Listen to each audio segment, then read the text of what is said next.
Erika Kirk looks like she's on her East Coast big PR tour.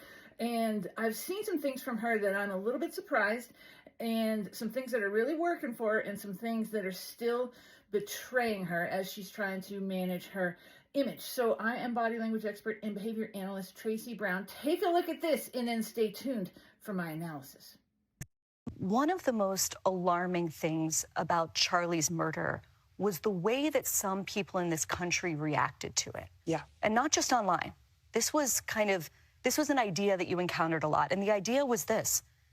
They kind of justified it. They basically said that because Charlie said or believed things that they believed were controversial or even hateful, that he somehow had it coming.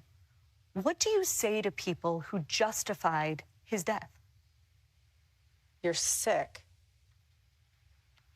He's a human being. You think he deserved that? Tell that to my 3-year-old daughter.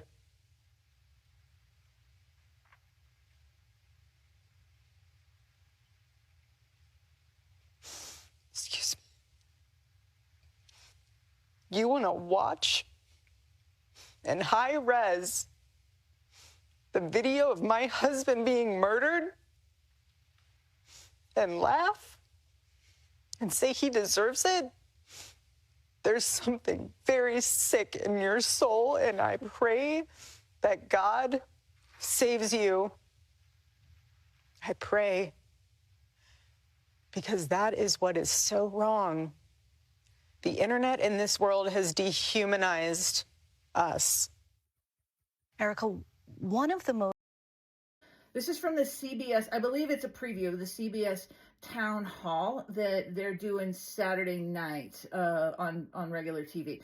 And so what we see here that's different is her vibe. She's in anger now. Now, I don't know how long it takes in the stages of grieving to get to anger. It's the second one, but we're seeing that anger from her. And there's something else that's going on, and that is that I believe, and y'all can tell me what you think here, I believe her Botox is starting to relax a little bit. So we're seeing her able to access that anger, right? Because where the body goes, the mind is going to follow.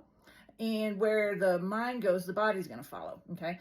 And so when you freeze this area, a lot of times you can't access anger at all, or very, very mildly. And so here we see it starting to loosen up, and we can see those lines. We can hear it in her tone. And so this is really different than what we've seen from her before. Now, here is where things get a little bit interesting for me. And that is that, she's a crier, okay? Totally justified, not saying anything bad about that. And here she doesn't have a Kleenex, which is possible, okay, but she probably knew she was going to cry, so that's a little odd to me. And what we see from that is she's letting those tears run, okay? So a couple things with that. It's very uncomfortable to let your tears run when you're interviewing someone that is, in any kind of intense situation, and they start to cry. They're going to start to paw at themselves, right? And try to wipe those tears. So it is either for dramatic effect, right? Or she has great strength in resisting wiping those tears away. And it could be makeup related. Now, here's something else. We always, there's a thing out there about how she doesn't, or she does often wipe this part of her eyes, right? Not like your tear ducts are right here. And here we see those tears coming out of the center. And so I think to all the speculation, that those weren't real tears prior, I think we're seeing some things here that says, yes, it is. And is she maybe trying to even prove that by not wiping away her tears? I don't know. But that's what we see here. And so when you want to know more cool tips and analysis like this, go up here to my profile. And the first link under the red arrow is my newsletter. I'll send you tips like this and a lot more in your inbox once a month. TB.